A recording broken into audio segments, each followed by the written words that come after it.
റമദാനിലെ അവസാന വെള്ളിയാഴ്ച സംസ്ഥാനത്തും പള്ളികൾ നിറഞ്ഞു കവിഞ്ഞു. 27-ാം രാവും വെള്ളിയാഴ്ചയും ഒരുമിച്ചെത്തിയതിന്റെ ആത്മനിർവൃതിയിലാണ് വിശ്വാസികൾ. ലഹരിക്കെതിരെ പോരാടേണ്ടതിന്റെ ആവശ്യകത ഇമാമുമാർ ഖുതുബയിൽ എടുത്തു പറഞ്ഞു.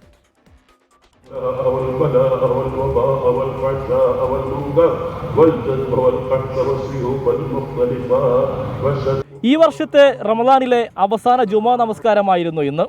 1000 മാസത്തേക്കാൾ പുണ്യമുള്ള ലൈലത്തുൽ ഖദ്ർ പ്രതീക്ഷിച്ച 27-ാം രാവും വെള്ളിയാഴ്ചയും ഒരുമിച്ചാണ് എത്തിയത്. പുലർച്ചെ വരെയുള്ള പ്രാർത്ഥനകൾക്ക് ശേഷം ജുമാ നമസ്കാരത്തിന് മണിക്കൂറുകൾക്ക് മുൻപ് തന്നെ പള്ളിയുടെ അകത്തളം നിറഞ്ഞു കവിഞ്ഞിരുന്നു. റമദാൻ മാസത്തോട് വിട പറയുന്ന ജുമാ പ്രഭാഷണത്തിലെ വാചകങ്ങൾ വിശ്വാസികളെ ഈറനണിയിച്ചു.